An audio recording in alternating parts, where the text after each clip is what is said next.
Reconhecer que na igreja milhares de coisas que acontecem não estão dentro das Sagradas Escrituras.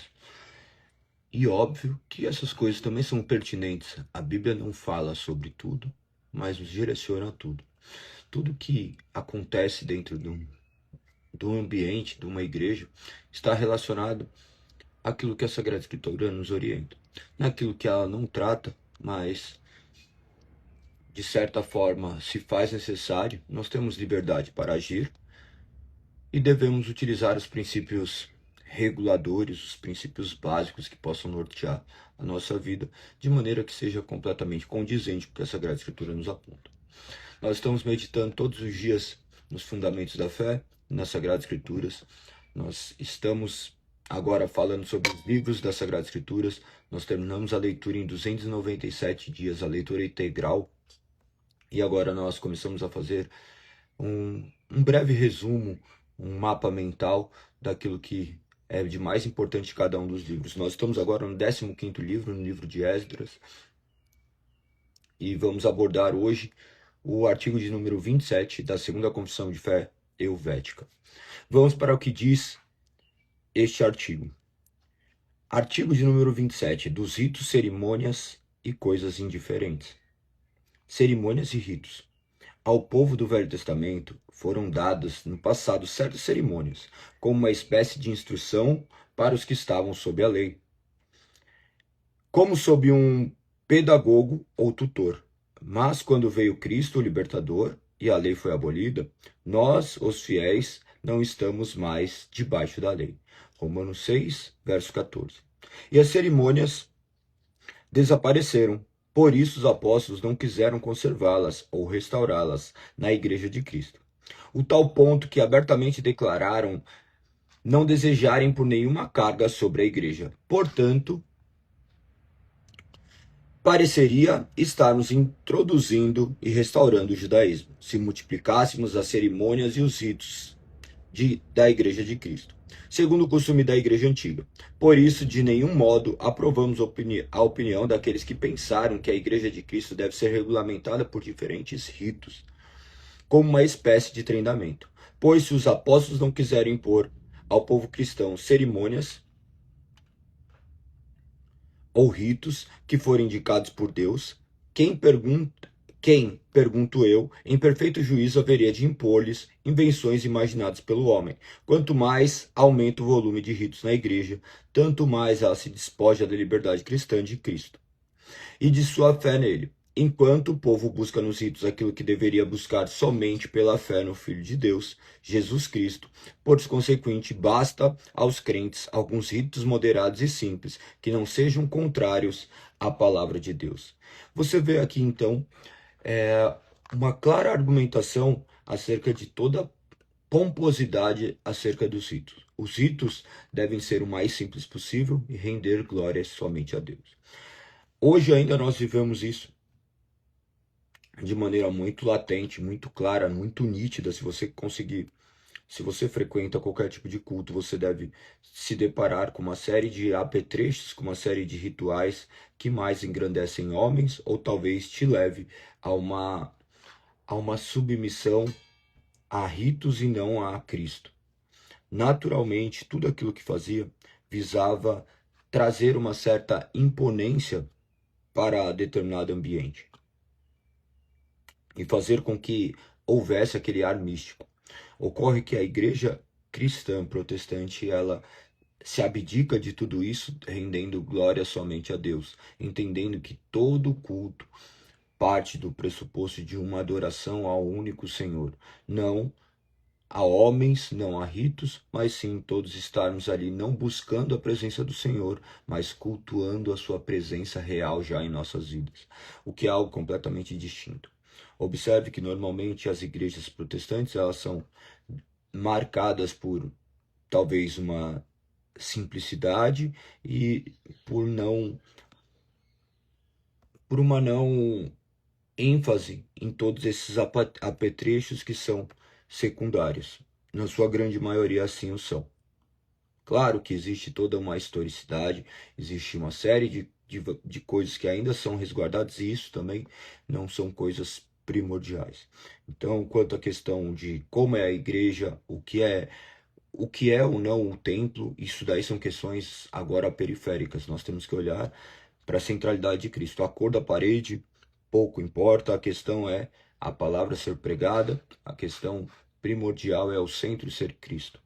Então, hoje nós temos se preocupados com a cor da parede, como as coisas estão, mas não se trata disso. Isso daí falando dentro do protestantismo, ainda dentro do evangelicalismo. Mas olhando para o ponto de vista católico, tem uma série de apetrechos ali que nada envolvem o que as Sagradas Escrituras dizem.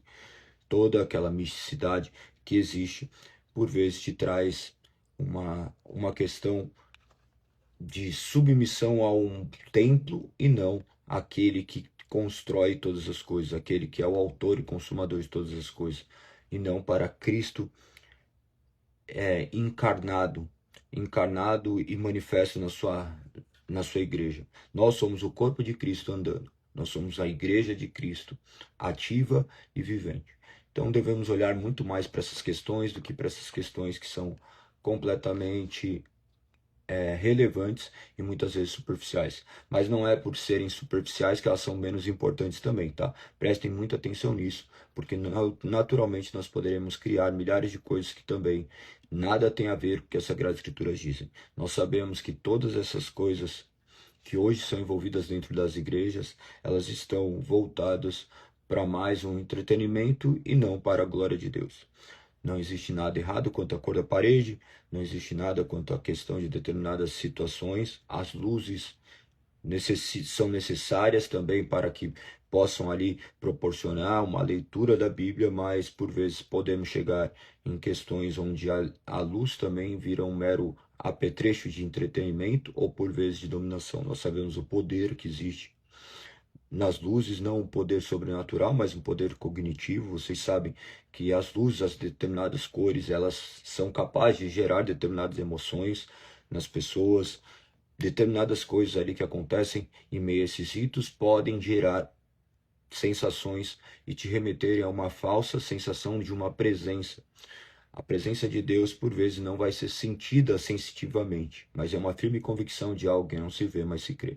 Então, pense muito bem a respeito disso. Hoje, nós sabemos as questões que são utilizadas por muitos neurocientistas, hipnólogos, por uma série de coisas, do quais visam, com determinadas palavras, determinadas questões ambientais, gerarem algo dentro do espectador. Então, pense muito bem a respeito disso para que você não seja objeto de dominação ou até mesmo de manipulação.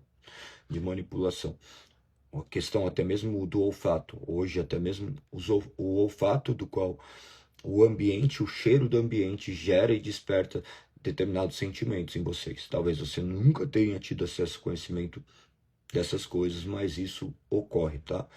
Se você for pesquisar, se você digitar aí no Google, você vai ver como o olfato interfere na minha tomada de decisões. Você vai ver que determinadas fragrâncias, eles geram determinadas sensações e te proporcionam uma maior inclinação para determinados atos, que determinadas cores, elas te proporcionam uma inclinação para determinadas tomadas de decisões.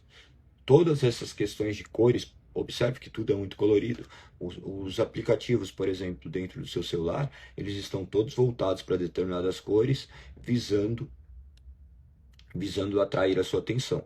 Comida tem cores determinadas cores vão despertar em você determinados sentimentos. Da mesma forma que determinados acordes musicais, por isso que muitas pessoas ministram preenchendo vazios com notas musicais. No ápice, eles colocam determinadas notas musicais, tudo isso visando gerar uma emoção, visando gerar um sentimento. Pense que o sentir não é ruim, mas o sentir manipulado talvez não, com certeza, não é algo natural que flui de Deus. Pense que dentro da igreja protestante o que deve ter primazia é a palavra de Deus, crendo que somente Deus pode operar dentro desses corações, somente o Espírito pode converter genuinamente uma pessoa. Não se trata de um ambiente preparado, mas se trata de Cristo agindo nessas vidas, trazendo a vida àqueles que antes estavam mortos.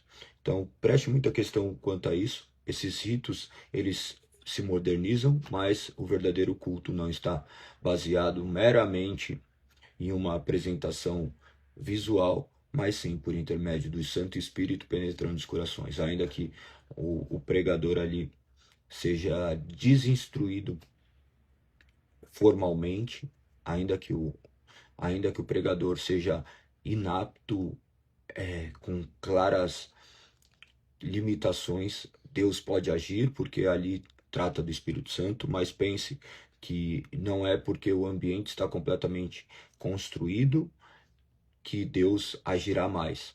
Deus age conforme Ele quer, conforme a sua soberana vontade. Isso não é a defesa também para aqueles que fazem as coisas de maneira equivocada, mas nós sabemos que Deus pode agir mediante a qualquer circunstância. Mas ainda assim nós devemos respeitar aquilo que a Sagrada Escritura nos aponta, sendo direcionado para que possamos render glórias a Deus.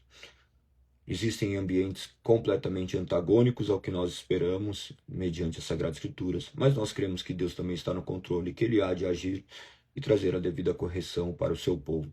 E nós cremos no retorno às Sagradas Escrituras, onde as Sagradas Escrituras haverão de efetuar todo o trabalho, conforme aconteceu no passado. Então, observe que ele termina com essa frase: por consequente, basta aos crentes alguns ritos moderados e simples que não sejam contrários à palavra de Deus. A simplicidade é a marca do povo de Deus. Entenderam? Ou é muito complexo? Falei muita coisa sem pausas, muitas coisas que são pertinentes também. Observe o que diz a seguir: diversidade de ritos. Se nas igrejas se encontram ritos diferentes, ninguém deve pensar que por isso estejam as mesmas em desacordo. Diz Sócrates: seria impossível colocar junto no papel todos os ritos da igreja, em todas as cidades e países. Nenhuma religião observa os mesmos ritos, ainda que reconheça a mesma doutrina a respeito deles. Pois os que pertencem à mesma fé discordam, e nós hoje, tendo nossas igrejas diferentes, ritos...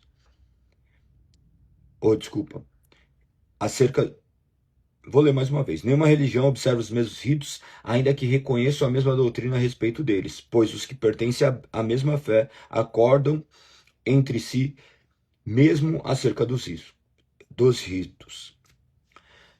História Eclesiastes, V22, 30 e 62. Deve ser os versos, os apontamentos. Eu nunca li essa obra. Diz assim: depois, isto é o que diz Sócrates: e nós, hoje, tendo em nossas igrejas diferentes ritos na celebração da ceia do Senhor, em algumas outras coisas, contudo, não discordamos na doutrina da fé. Nem é, por este fato, rasgada em pedaços a unidade, a comunidade de nossas igrejas. Sempre tiveram as igrejas sua liberdade em tais ritos, como sendo coisas indiferentes o mesmo fazemos nós hoje. Então, observe que está tratando em questões primordiais, nós devemos ter a unidade, mas em questões periféricas nós temos devidas liberdades.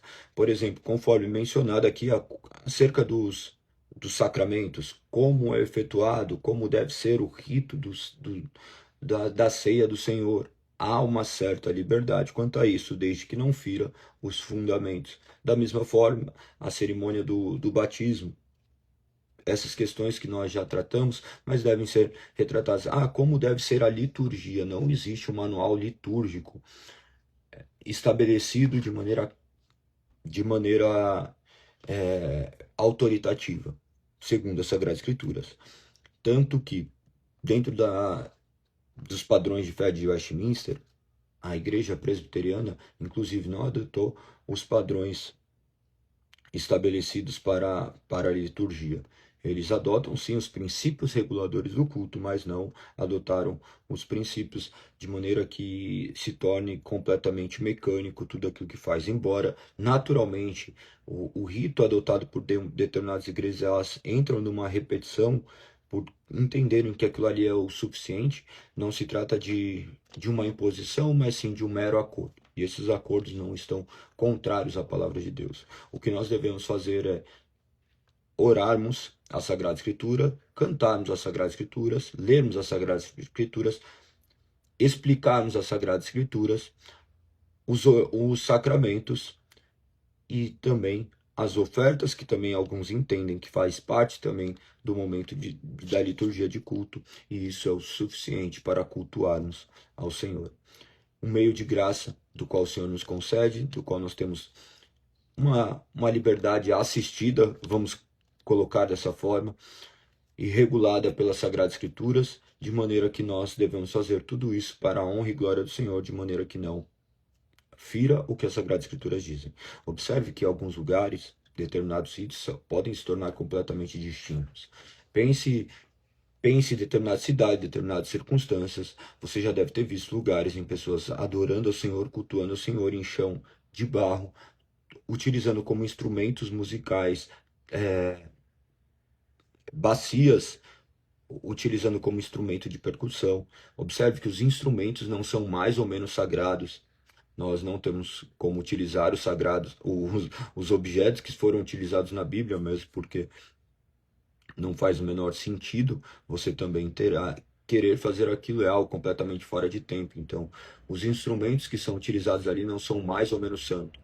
A maneira como fazem os cânticos, isso também é questão completamente relevante. Se você bate palma, se você não bate palma, se você coloca guitarra, se coloca baixo, isso daí são questões secundárias. Qualquer pessoa com mínimo de entendimento das Sagradas Escrituras, ele não vai criar qualquer tipo de empecilho quanto a isso. O que deve ser feito é tudo com ordem decente, de maneira que o centro seja Cristo. O que não pode é nunca uma apresentação musical tornar-se cada vez mais relevante e talvez tomar o centro ali, como os ministros forem os verdadeiros apresentadores, não no sentido de apresentar, mas de sentido de ser o centro, de haver qualquer tipo de idolatria. Então, eles são, na verdade, facilitadores para a reunião congregacional, para todo aquele ambiente. Então, preste muita atenção quanto a essas questões.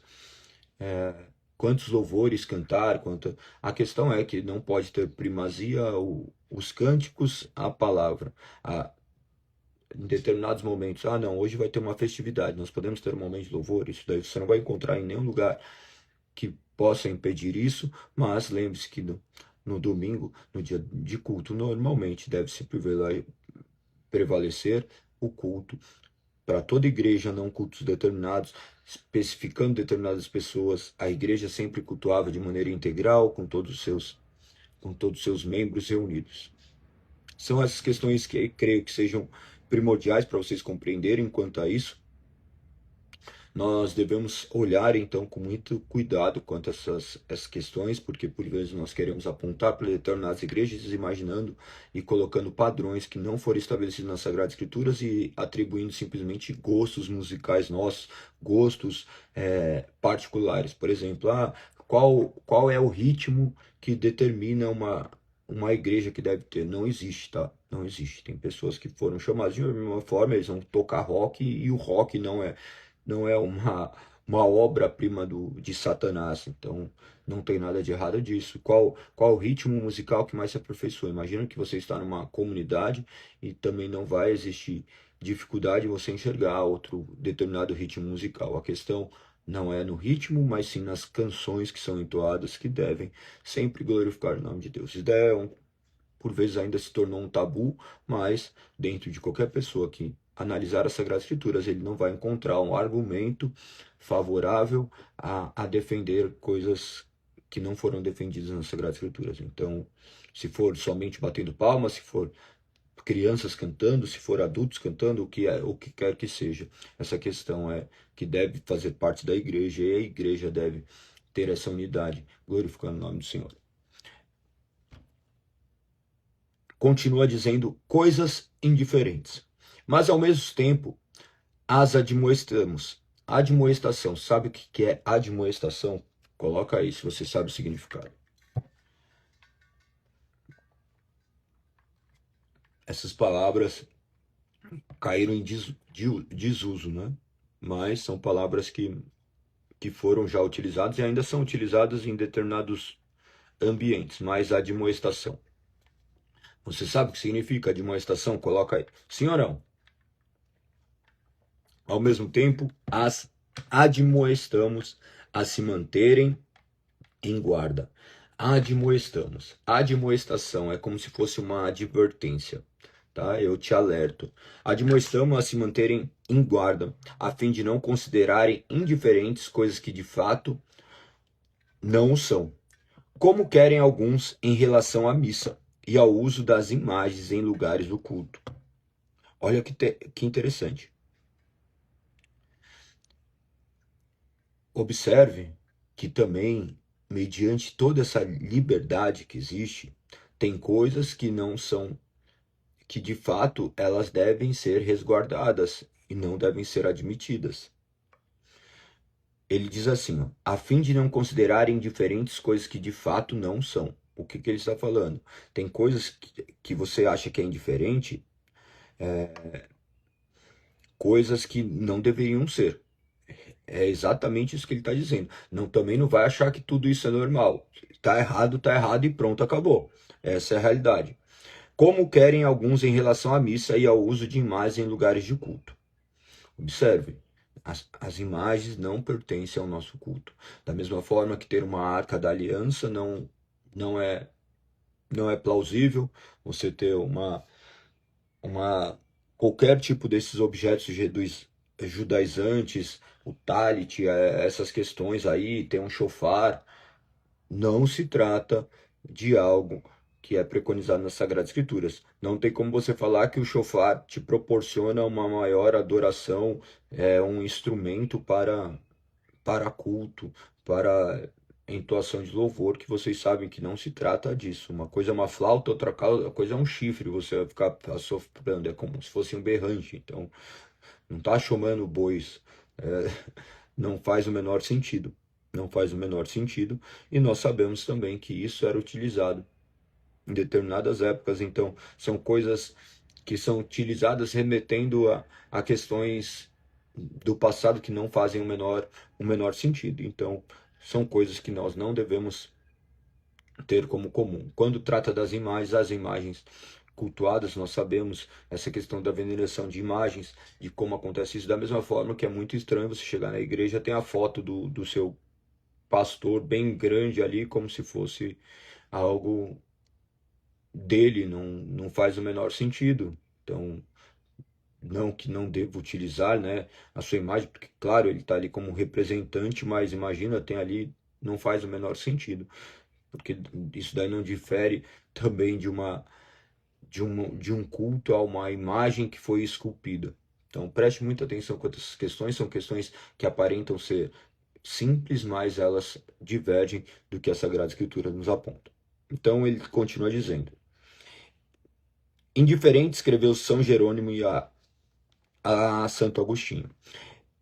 É aquilo que não é bom nem mal, de modo que se você a fizer ou não fizer, não é justo nem justo.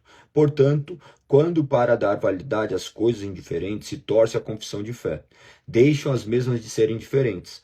São Paulo mostra que está certo o homem comer carne, desde que alguém não o informe de que foi oferecida aos ídolos, pois de outra forma estaria errado, visto que comendo parece aprovar a idolatria. Então, sempre é recomendável utilizar o padrão de senso de como isso vai representar na vida das outras pessoas. Lembre-se que nós cultuamos a Deus de maneira que a maneira como nós cultuamos também impacta aquelas pessoas que ainda não conhecem a Cristo. As pessoas de fora são impactadas por aquilo que nós vivemos. A maneira como nós vivemos uma vida em Cristo fala muito do Deus que nós servimos. Então preste atenção acerca da vida que você tem levado. Faça tudo para a honra e glória do Senhor. Que você possa viver uma vida onde a sua vida é um verdadeiro culto. Que você participe de uma igreja e você tenha consciência do que é cultuar ao Senhor. Que você possa se inteirar cada vez mais acerca dessas questões, para que você não seja indiferente acerca das coisas que não foram ordenadas nas Sagradas Escrituras. Se qualquer coisa dentro da sua igreja você entender que está errado, chame as pessoas e converse acerca disso para entender porque é feito determinadas coisas. Por exemplo, quando é feita a leitura nas Sagradas Escrituras, nós temos por hábito nos levantarmos. No início do culto, nós abrimos com a leitura de um salmo, onde toda a congregação se coloca de pé. Por que que nós fazemos isso? Nós fazemos isso porque Em Neemias 8, você vai ver que quando retornar às Sagradas Escrituras, os diante da leitura das Sagradas Escrituras, o povo se colocava de pé. Então, a partir disso, nós compreendemos também que se trata de um momento de respeito, de reverência, tal qual era a forma que você ia cantar o hino nacional. Você se coloca em pé para cantar o hino nacional, o hino da sua nação. Imagina ouvir a palavra daquele que te criou. Então, se trata de um respeito, se trata de uma reverência. Galego, isso daí é obrigatório? Não, nós adotamos essa forma, as pessoas que estão ali concordam com isso, mas se eventualmente a pessoa não concordar, aí ela pode ficar sentada, porque isso é uma questão de um princípio, nós não temos estabelecido isso daí, ó, quem não fizer está em desacordo. Da mesma forma que orar, você pode orar de joelho, você pode orar com as mãos para o alto, você pode orar com os olhos abertos, com os olhos fechados. A questão daí é uma questão pertinente quanto àquilo que está orientado nas Sagradas Escrituras. Nós temos por hábito também, quando um ora, os outros oram em silêncio. Porque imagina uma pessoa orando e um monte de gente gritando, falando mais um monte de coisa. Você não ora, as outras pessoas não oram e fica um monte de pessoas falando ao mesmo tempo. E você talvez fique mais prestando atenção em todo o ambiente do que refletindo acerca disso. Então, isso daí gera uma ordem, gera uma decência, mas isso também é estabelecido pela palavra? Não.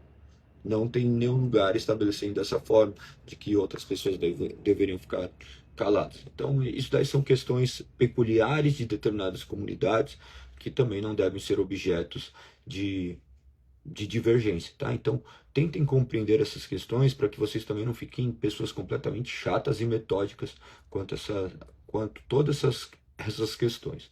Tudo isso são coisas que são pré-acordadas, entendendo. Por exemplo, outra questão. Existe hoje uma grande divergência acerca das crianças participarem do culto, quanto tempo deve ser o culto, isso daí são questões pormenores, as crianças devem ou não participar, até que idade, tem milhares de discussões acerca disso. Nós gostamos que as crianças participem da leitura das Sagradas Escrituras e do momento de introdução. A introdução, normalmente nós fazemos uma introdução do qual seja entendível também para as crianças, depois nós fazemos a leitura das Sagradas Escrituras e depois nós fazemos a exposição mais direta das Sagradas Escrituras. Na introdução é explicado tudo aquilo que vai falar, mas de maneira lúdica também, de maneira que as crianças possam compreender, e junto com a leitura das Sagradas Escrituras, eles também, aqueles que possuem capacidade de ler, também acompanham nas suas Bíblias e leem juntos. E depois eles vão para o Ministério Infantil, as crianças até 10 anos vão, mas se os pais quiserem deixar ali, nós recomendamos que eles deixem ali. Deixem ali. Mas, por vezes, também nós estimulamos para que eles possam também ter aquele momento de comunhão entre eles, porque ali eles também continuam uma exposição, claro que de maneira mais breve, e depois eles têm um tempo de comunhão, porque essa união entre eles fará também algo completamente benéfico para a vida deles. E hoje nós não vivemos uma vida em comunidade. Antigamente as igrejas viviam em comunidade. Hoje cada um vem de uma região, a maioria tem a rotina corrida do dia a dia e não tem tempo sequer de conhecer. Hoje as pessoas não conhecem as pessoas da igreja. Aí esses daí também são todos os meios que nós usamos para que possamos viver a igreja de fato e não apenas nos reunirmos para pagar uma conta. Isso tudo é maneira como nós pensamos, e também aí existe uma certa liberdade para isso. Embora existam discussões quanto a isso, eu entendo haver uma determinada liberdade quanto a isso, mas que tudo deve ser feito com temor e reverência às Sagradas Escrituras. Outra questão que nós abordamos é quanto à questão das luzes, que o Edu mencionou, que as luzes nós deixamos ligadas. Nós já vivemos várias etapas como igreja e deixamos hoje de maneira acesa, porque a maioria do tempo nós estamos lendo as Sagradas Escrituras. Até, inclusive, no momento de adoração, nós não apagamos as luzes para que não haja também qualquer tipo de manipulação por nossa parte, ou talvez pela falsa indução das pessoas, porque normalmente nós queremos ficar em lugar escuro para termos uma adoração reservada. Nós estamos ali adorando em comunidade. Os cânticos não visam meramente ser cantados para nós, mas por nós, glorificando o nome de Deus. E onde você poderá olhar para os lados e ver seus irmãos cantando, vocês verem seus irmãos também ali, por vezes, glorificando o nome do Senhor, por vezes chorando, por vezes se emocionando com aquilo que eles estão cantando, manifestando também todo o seu louvor e a sua adoração. E isso é feito às claras diante de todos. Então essas são as questões, acho que creio, mais distintas quanto a nós, que nem, por exemplo, nós também recitamos o credo apostólico ao final das ministrações, que retrata aquilo que nós cremos. Isso daí é particularidade, nem todas as igrejas fazem isso. Então, são questões pormenores, mas que por vezes vão apontar para aquilo que creem. Então, preste muita atenção com todas essas coisas, para que vocês possam compreender cada vez mais do que se trata o culto que glorifica a Deus. Então, creio que é isso. Amanhã nós abordaremos dos bens da igreja, que é bem interessante. Nós estamos já no artigo de número 28 e em breve terminaremos até o artigo 30. Mais uma confissão nossa. Abordamos neste ano as 3 formas de unidade que correspondem à Confissão Belga, Catecismo de Heidelberg e Sínodo de Dort, Confissão de Fé de Westminster e agora Segunda Confissão Helvética. Um feito muito bom, maravilhoso. Aqueles que tiveram oportunidade de aproveitar fizeram algo, creio que inédito para a grande maioria das pessoas que sequer tinham acesso a essas informações. Pense que são documentos do século XVI, do qual retratam com fidelidade que as Sagradas Escrituras nos apontam. São verdadeiros tratados teológicos que direcionam e direcionaram todo o conhecimento que nós temos até hoje. Então vocês estão indo para a origem, para onde as Sagradas Escrituras estão ali retomando a sua primazia, de forma que tudo isso seja feito para a honra e glória do Senhor. Então, vamos para a explicação hoje do 15º livro da Bíblia, o livro de Esdras. Lembrando que Esdras e Neemias também eram apenas um livro, é apenas um livro dentro da Bíblia judaica, tá? Você vai ver que eles estão ali dentro dos escritos da terceira parte da Tanakh, que é a Bíblia hebraica. No entanto, com a questão da Bíblia protestante, existe essa divisão. E que nada é alterado quanto à sua forma, ocorre apenas uma divisão meramente estrutural. Lembre-se que a Bíblia hebraica é exatamente igual à Bíblia, a parte do Antigo Testamento da Bíblia protestante. O que difere é da Bíblia católica, onde tem os livros que são deuterocanônicos ou apócrifos, possuem 7 livros a mais as Bíblias católicas, do quais são considerados apócrifos, pois não existem indícios suficientes que foram escritos no período de inspiração ou muitas vezes estejam correlacionados com o restante da Sagrada Escritura. São documentos tardios, para você compreender do que estou falando. Embora nós já tenhamos tratado esses assuntos, sempre é bom relembrar para que possamos memorizar. Então, o 15º livro da Bíblia é Esdras, ao qual ele vai tratar desse retorno à palavra e restauração do culto. Muito do que nós estávamos falando também agora aqui, de maneira que nós deveremos restaurar este culto, do qual deve ser completamente voltado para o que as Sagradas Escrituras dizem. Esdras, Neemias e Esther são os livros posterior ao cativeiro babilônico, embora aqui ainda tenha uma parte, eles estão ali tratando desse depois da destruição do templo e agora tratando da reconstrução. Foi escrito aproximadamente cerca de 450 anos antes de Cristo, Essa restauração espiritual do povo após este exílio e o retorno à lei de Deus são as características marcantes, tá? Deus restaura o seu povo pelo poder da palavra, não por costumes ou tradições, nunca vai ser por isso, mas pelo poder que emana das Sagradas Escrituras. Essa reforma espiritual começa quando o povo se dobra novamente diante das Sagradas Escrituras, por isso que nós devemos ler as Sagradas Escrituras. Como eu já disse, menos de 5% daqueles que se dizem cristãos leram a Bíblia uma única vez. Você talvez esteja aqui, mas você nunca leu as Sagradas Escrituras. Você diz crer em Deus, mas você sequer tem a devida devoção a Ele, clamando a Ele, pedindo entendimento, pedindo para que você seja capacitado a ler as Sagradas Escrituras, para que você seja iluminado de maneira a compreender aquilo que você...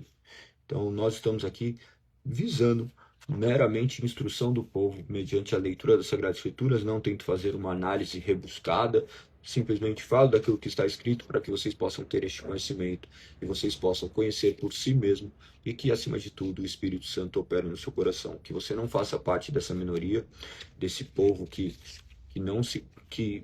realmente está ali tomado pelos seus achismos e não pelo que as Sagradas Escrituras dizem. Se você ler as Sagradas Escrituras, tenho plena convicção de que o Espírito há de operar no seu coração e você será liberto da sua própria ignorância. E dessa forma você glorificará o nome do Senhor. Então leia as Sagradas Escrituras, que todas as grandes revoluções ocorreram por intermédio da volta às Sagradas Escrituras. Leiam com bastante atenção. A estrutura básica está dividida em duas partes, tá? Do primeiro capítulo até o 6, depois do 7 ao 10, o retorno do povo e depois o retorno pela palavra do 7 a 10. Se você for ver, tem outras divisões também em 3 etapas. Do capítulo 1 e 2, o retorno sob Zorobabel, o primeiro retorno. Depois, no capítulo 3 e 6, 3 a 6, o templo é reconstruído e inaugurado. E continua do 7 ao 10, na terceira parte, o segundo retorno sob Esdras. A volta de Esdras a Jerusalém e as reformas religiosas de Esdras, do quais são preponderantes até os dias de hoje. Eu gostaria de ler o que está escrito ali no capítulo 1, algumas partes.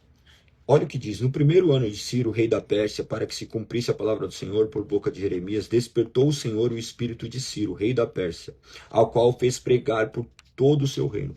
Imagine que Deus estava operando sobre um gentil, de maneira que ele foi utilizado como providência para que retornasse aquilo que havia se perdido. Deus está no controle de todas as coisas, de todos os seres da humanidade. Não existe para ele nenhum ser do qual ele não esteja sob seu domínio, de maneira que ele utiliza seu espírito despertando para que a sua obra também seja feita de maneira gloriosa. Lembre-se que acerca de Ciro havia sido profetizado anos e anos antes, aproximadamente 300 anos antes, que haveria de vir alguém que iria resgatar o povo. Deus nunca deixou o povo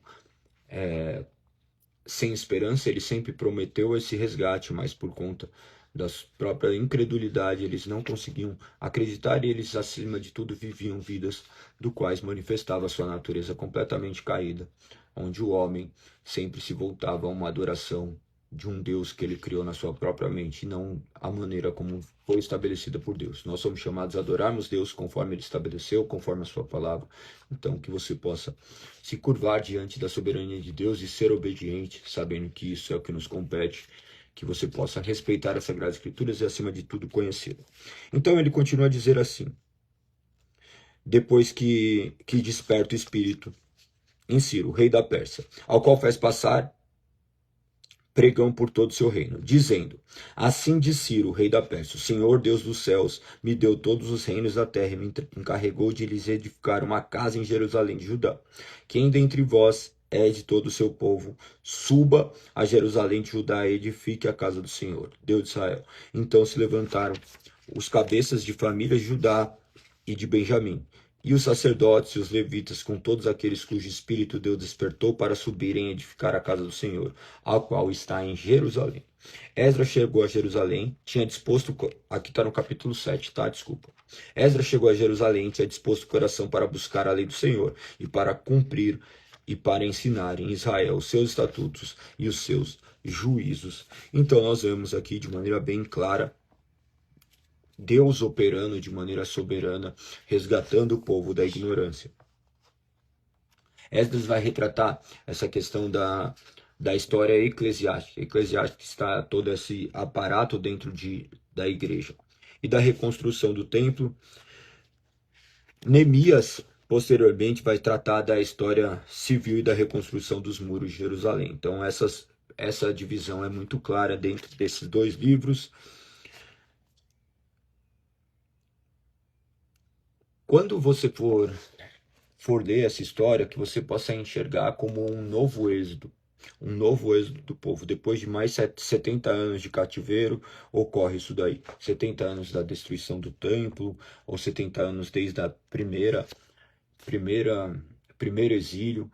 Aí é uma questão que existe divergência quanto a essa contagem, mas a questão que nós podemos ver é um tempo onde ali eles não tinham mais esse relacionamento de intimidade para com Deus, mas Deus, de maneira soberana, age e resgata os seus valores e os seus princípios de forma que ele continua soberano. Da mesma forma que nós cremos que ainda agirá no nosso tempo com verdadeiros avivamentos que não são manipulados por homens, mas sim fruto do agir do Espírito Santo mediante a soberania da sua palavra, fazendo com que os corações se voltem a ele.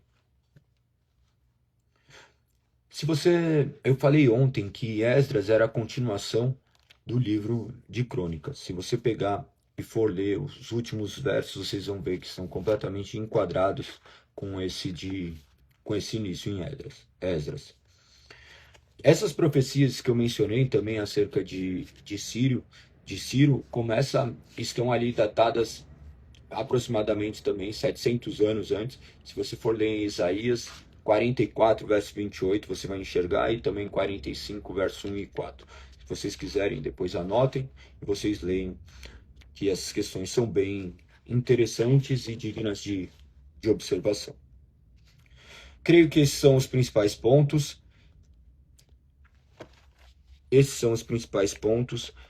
A questão de retorno da quantidade de pessoas também. No primeiro momento, 50 mil cativos retornam sob essa liderança do governador, que era Zorobabel, e posteriormente, depois, um número um pouco menor, aproximadamente 1.500 pessoas retornam. Mas tudo isso nós vemos como cuidar de Deus para restabelecimento, um restabelecimento da ordem, um restabelecimento daquilo que haveria de ser uma etapa importante na história, que posteriormente haveria de ser plenamente restaurada por intermédio de Cristo morrendo na cruz do Calvário, nosso verdadeiro culto, a nossa verdadeira adoração. Nós não estamos adorando por intermédio de um ambiente, mas sim por conta de um Deus onde sua presença é real, dentro do corpo reunido de Cristo. Que tudo seja feito dessa forma, para a honra e glória do Senhor, que você possa meditar nas Sagradas Escrituras, ler esses livros, que são apontamentos importantíssimos acerca da história e acerca daquilo que Deus fez. Creio que essas informações são mais que suficientes. Essas datações que eu gosto de mencionar, elas são importantes para que vocês possam se situar em meio à história e compreenderem o período que vocês estão vivendo. Então, pensa que nós estamos próximo deste período interbíblico. O período interbíblico, lembre-se, quando você for ver ali na sua Bíblia, de Malaquias a Mateus, tem um intervalo que é representado por uma página em branco, que é o período de silêncio. Então, essas informações creio que irão despertar cada vez mais a curiosidade para que você leia as Sagradas Escrituras e veja com seus próprios olhos aquilo que Deus deixou de legado para que pudéssemos ser guardados. Além de deixar o seu Santo Espírito, Ele nos deixou a sua palavra, que manifesta a sua doce voz, a voz inerrante de Deus. Que você confie nessas palavras, que você leia as Sagradas Escrituras, que acima de tudo conheça aquele que te chamou das trevas para a maravilhosa luz. Que o Espírito Santo penetre seu coração, que você seja transformado e regenerado pelo poder que há nas Sagradas Escrituras. Creio que é isso. Eu oro para que o Senhor guarde essa nação. Eu oro para que o Senhor tenha misericórdia. Nós vimos aí essa catástrofe por intermédio desses ventos. Inclusive uma cidade lá no Paraná, no norte do Paraná, salvo engano, foi afetada. Algumas pessoas morreram. Que Deus conforte essas famílias. De madrugada, inclusive, eu acordei com um vento completamente assustador. Não sei se vocês também se depararam. 3 horas da manhã o vento estava trazendo aquele barulho. Fui guardado aí as coisas que estavam ali ausentes. O cachorro também, onde ele fica, tem a casinha dele, mas eu já coloquei ele aqui para dentro de casa também, com medo do que poderia acontecer. Não sei os estragos, mas nós vemos que essas catástrofes também, por vezes, acontecem, que também não estão fora da vontade do Senhor, mas que nós cremos que isso deve servir de advertência para que nós prestemos atenção que nossa vida é muito breve, que nós possamos nos voltar enquanto há tempo para as verdades do Senhor e que Ele possa nos guardar e nos proteger. Que o nome do Senhor seja exaltado e glorificado, que você seja guardado, que você seja direcionado a adorá-lo de maneira verdadeira. Amanhã nós estaremos aqui, mais um dia para a honra e glória do Senhor.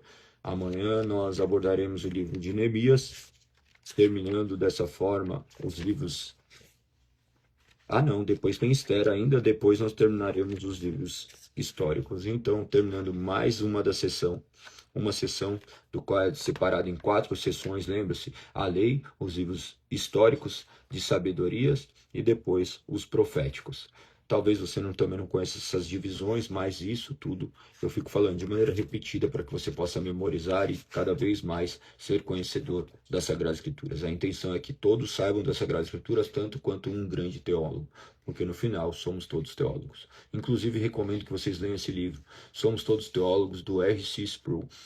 Sempre recomendo para todas as pessoas da igreja, para os membros, falo muito acerca disso e que você também possa se voltar a ler esse livro. Perfeito? Amanhã nós cultuaremos o Senhor, 9h30 da manhã, quando inicia nosso café da manhã. Convido você a estar conosco. Que o nome do Senhor seja louvado e engrandecido. Perfeito? Amanhã estaremos aqui, se Deus assim permitir.